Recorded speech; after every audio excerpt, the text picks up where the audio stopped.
Ito ang nakakagimbal na balita na trending at pinag-uusapan ngayon sa mundo ng social media. Kahit anong pilit mong pagtakpan ang iyong sarili para lang maging malinis ka sa mata ng taong bayan, ay hindi mo pa rin talaga mapipigilan ang paglabas ng buong katotohanan sa kagustuhang maimbestigahan ni Pastor Benny Abante si Congressman Pulong Duterte patungkol sa flood control projects nito sa Davao City. Ay tila nabaligtad pa ang sitwasyon dahil mukhang siya pa itong maiimbestigahan ngayon sa Senado. Matapos na ipasilip kamakailan ni Mayor Isko Moreno ang umano'y mga listahan ng mga controversial na flood control projects ng Maynila mula taong 2022 hanggang 2025 na nagkakahalaga ng halos 14 billion pesos. Ngunit giit ni Mayor Isko, sa kabila ng bilyong-bilyong pondong ito ay magpasa hanggang ngayon ay questionable at hindi pa rin nalulutas ang malaking problema sa baha ng lungsod ng Maynila. Kaya naman hindi nga mapigilan ng ilan sa ating mga kababayan na manawagan sa Senado sa pamamagitan ng social media na sana ipatawag na rin sa Senado itong si Benny Abante upang maimbestigahan na ni Senate Blue Ribbon Committee Chairman Rodante Marcoleta ang mga di umano'y controversial at questionabling nangyayari ngayon sa 6th District ng Maynila. Pero bago tayo magpatuloy, kung bago ka pa lang sa aking channel ay huwag mo nang kalimutang mag-like, comment at mag-subscribe para lagi kang updated sa mga bago nating video.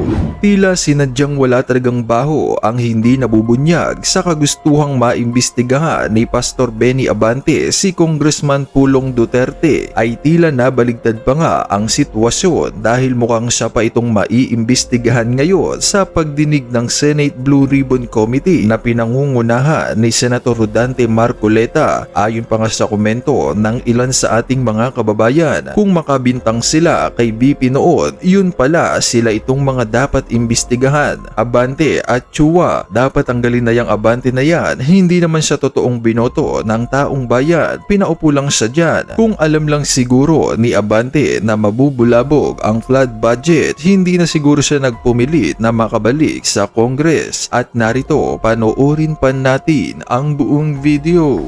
This is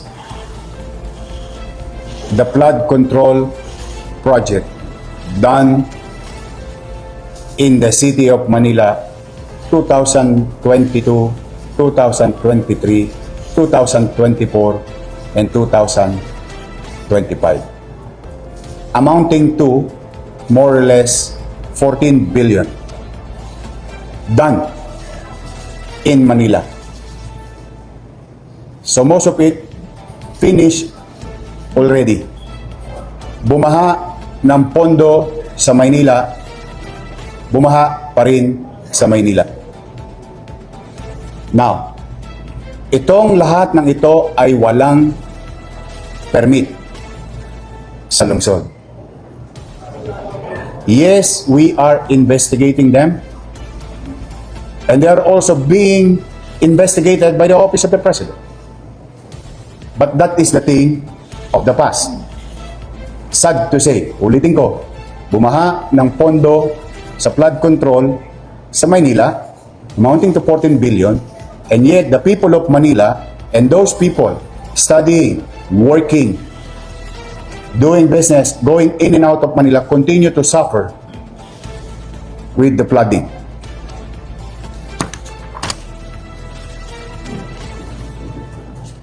Gusto niyo malaman per district?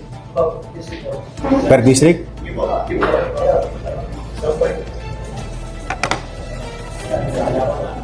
Ginalo.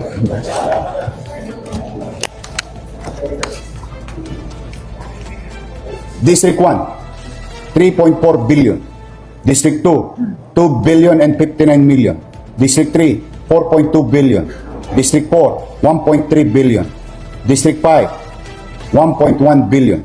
District 6, 2 billion and 60 million. Total of 14 billion, 313 million, 132,309 pesos and 12 centavos from project allocation for the year 2022, 2023, 2024, and 2025. At malamang sa hindi, kulang pa yan. Kasi ang lahat ng ito ay kinuha lang namin sa website ng Pangulo.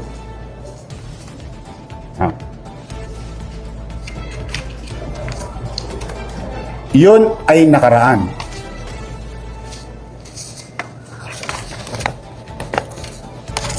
Ngayon may bago pa. 112 new ongoing projects without permit, without paying regulatory fees for the local government of Manila. Particularly, contractor's tax. Pag ordinaryong tao, nag-a-apply ng demolition permit. Pag ordinaryong taong nagpursigi, nakaipon, papayos ang bahay, kumukuha ng building permit. And they pay regulatory fees, like what you call contractor's tax under the Manila Tax Ordinance. These are ongoing. We'll send you a copy of this. And yung mga binanggit ni Pangulo na mga kumpanyang paborito, nandito rin. Kayo na ang humusga. Konti-konti lang po ito. Random. 145 million, 97 million, 140 million, 94 million, 80 million, 142 million, 141 million. Kadikit-dikit pa yung numero. 141 million. GLC ulit. Ang daming GLC. 141 million, 94 million, 94 million, 140 million, 142 million. Mukhang paborito nila yung 140 million. Kasi tinitingnan ko lang naman random lang. So this is ongoing. And we continue to investigate. Now, hopefully, after today, they will learn a very good lesson. As I have said before, again and again, welcome kayong magnegosyo sa Manila. We welcome development in Manila. Immaterial of political color, as long as you follow simple procedure. Ang masakit yung pagka-ordinaryong tao, hirap na hirap kumuha ng permit sa Maynila o sa local government. Pero pagka malalaking kumpanya, parang pinabaliwala nilang pamalang. So, we are investigating that. Yes, Sian. Last question na from me. Sure. So, recta pa lang po, Yorme, sino ang tingin niyong dapat sisilid sa pagbaha sa Maynila? Well, as far as ayaw kong pangunahan ng Pangulo sa investigasyon na ginagawa. I think they have more resources to tell the people who is liable or not, who've done projects properly o baka meron ding guni-guni. If I may borrow the words of the President. No? But first things first, yung para muna sa aming mga taga-Maynila. Mauna muna ang taong bayan. Nagagamit ang building na iyon sa pangaraw-araw na pamumuhay ng komunidad sa Santa Cruz. Biglang nawala. Napagkaitan ang mga taga-Maynila. That is my obligation. Hopefully, someday, somehow, magkaalaman din kung sino ang mga taong may kapabayaan. For now, it's very clear from your city government of Manila that there is liability on the part of the contractor. There are hundreds more, or a little over and under 100 contractors doing infrastructure projects from the national government. Of course, we'll go after them. The same banana. Unless they follow the local government code, provision of it, and other existing laws, like the National Building Code, and other ordinances, local laws of the City of Manila. Now, Gusto ba namin silang sampahan lang ng kaso? Hindi po. Kaya lang, parang gusto nilang parang siguro nasanay silang walang umahabol sa kanila. Ngayon, I think they should learn their lesson very well. Welcome silang kumuha ng permiso sa Maynila at magbayad ng obligasyon sa syudad ng Maynila. We will welcome them, each and every one of them, if they follow procedure. Sir, reporting po kami sa mga po from TV5. Just going back doon sa Shell's construction, ano po ba supposedly yung itatayo nila doon sa... Centro Comunidad de Santa Cruz. Multipurpose daw. Multipurpose hall. But sir, sino po yung nag-approve? DPWH. DPWH. Without budget. Why? Because this type of projects is one of those under FLR for later release. Para sa mabilis na pangunawa ng ating mga manunod, this project is subject to approval of the office of the President. In the absence of such, it should not be done. Sir, itong Chelsea, meron din silang flood control project po. Meron din. Marami rin. Ano po yung mga district po itong ginawa? Halo-halo. Kompleto na po. Bibigay ko sa iyo mamaya yung kopya. Pero sir, sino po yung nakikita yung local official po na most likely involved or may awareness about this flood control projects? And ito rin po yung sa pagde-demolish na wala namang kakulang permit. Yes, we are now investigating also other local government official of the past. Because it was started May 2022, immediately after the election. I assume July 1. And sir, dun sa Chelsea, Chelsea. Chelsea, right? Dun sa Chelsea, yung kanilang flood control po dito so far in your observation, are they working or hindi sila usable at all? Well, I don't have to be an engineer or kahit sino man taga Maynila, hindi kailangan maging ininyero or mathematician. 14 billion worth of flood control project, o baha pa rin naman. So, isa lang ibig sabihin, hindi effective. And now, again, if I may borrow the words of the President, palpak. Baha pa rin. So, sir, safe to say that Chelsea is one of the top contractors po na gumawa ng flood control here in City of Manila. As per records. Edwes po sa People's Time. Ed. Doon sa civil case na isasampay nyo dun sa contractor, mag-claim kayo ng damage. Of course, Magkano? so far 10 million. Pero mas gusto kong gawin nila ulit yun kung sakaling sila'y mapatunayang may sala. I don't want to be ahead of myself. They are now accused. If they are guilty, then I will let the court decide on the matter. But we have a solid case. We have solid evidences. And it's available and it will be we will furnish the respective the office of the city prosecutor's office today. Kung sakaling po sir na makakuha sila ng permit o magpusili sila kung ng permit, maitutuloy ba yung proyekto? We'll cross the bridge when we get there. Investment.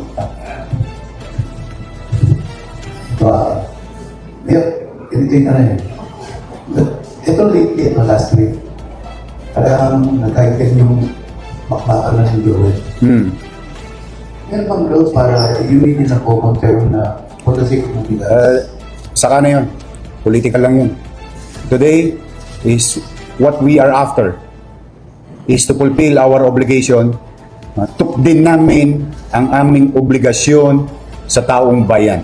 Pasilidad ng taong bayan, obligasyon ko itong proteksyonan at kung kinakailangan maibalik o maituloy, then we'll cross the bridge when we get there.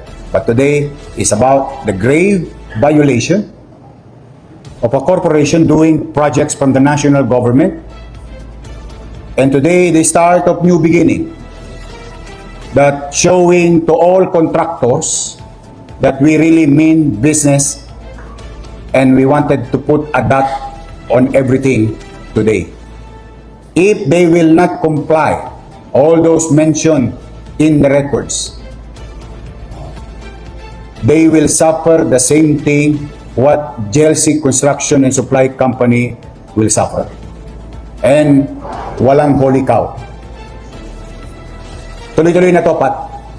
Now, I hope they are watching. There is time for redemption. Do we need projects in Manila? Yes, of course. Ang tanong ba'y makabubuti sa tao? Pag makabubuti sa tao, Pat, will support. The way we did with Congressman Cheng and Congressman Maceda.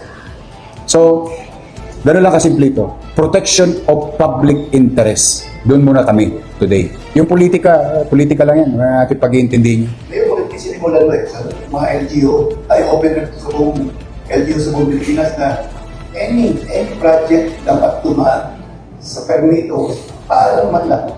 Elementary courtesy, hindi nangyayari yan dahil siga yung mga proponents mga officers. Actually, it's not even a courtesy if I may put that in right perspective. It's more on following the rules and regulations as stated by the law.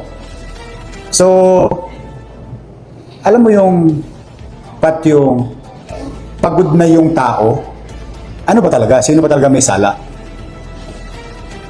O, eto ngayon, yung damdamin ng taong bayan, tinutugunan namin ngayon at tinutulbukan na natin ang mga bagay-bagay.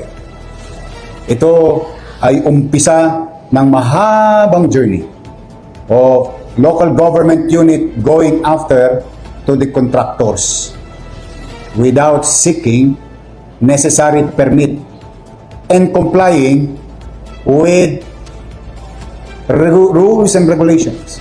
Because Manila is not a unique city. The law that is existing in Manila is the same law that exists in 1,600 plus local government unit because we only have one law, what you call RA 7160 or the Local Government Code. And I think any lawyer for that matter will agree with me. So, what is happening to X city, to B city, to Y city is also happening, or laws that existing there is the same law that exists here in the city of Manila. It's just that your city government of Manila's action today is to really put an end to these abusive contractors of national government agency not following rules and regulations and existing laws. Kaya ako lang natanong yan kasi si BB yung mga LGU. Sinabi ni BBM. Alam, nang may project pala doon sa lugar nila. Ang laki-laki BB. Pati governor, napanood ko eh. Na-shock din siya. Hindi rin yung isang governor napanood ko. Hindi rin niya alam. Ginagawa yan, lumakay dito po. Saka don't get me wrong, Pat. We will approve when it is, wala mo problema eh. Bayad kayong boys, aprobahan namin kung kapakinabangan ng tao. Yes, ma'am. Good morning, Mayor. Denise Colasaccio from MPH, Signal TV. Confirm ka lang, Mayor, alam ko this is still under investigation, pero may idea na tayo ang kailangan nakakalusot na ganito na walang permit. Walang sumite. Ang malas ng mga kontraktor na yan, nag-iikot ako. I go around. In fact, last Sunday, I confiscated the illegally parked truck above the bridge. Tapos malaman-laman ko, uy, may flood control project pala kayo dyan. Oh, it was posted in our, that is, I think, Sunday, no, Monday. Monday yata yun. Sa Estero, sa United Nation Avenue, before the Robinson Mall. Imagine mo, diba, I mean, let's be honest to ourselves. Anyway, mapapagod lang ang mga mayor. Kakahanap ng hanap. Ngayon, we'll start charging cases against them. And I hope by this time, no, yung mga involved ay dapat tingnan ng, let's just say in this case, no, let's just say DPWH, dapat tingnan ng DPWH para ma-blacklist naman ito mga to. How can agencies of government tolerate these contractors to participate in bidding without complying to basic requirements of law? For sure, yun din ang tanong ng bayan. Mayor, related naman sa sugat ako, kamusta na po yung ongoing? Sira pa rin. Nakakaawa yung mga taga-sunod ako. And it costs the city, I know, not only the city, the people of this country costs, the taxpayers' money is about mga 700 million na on a less than 500 square meter facility. Shangri-La yata tinayo dun.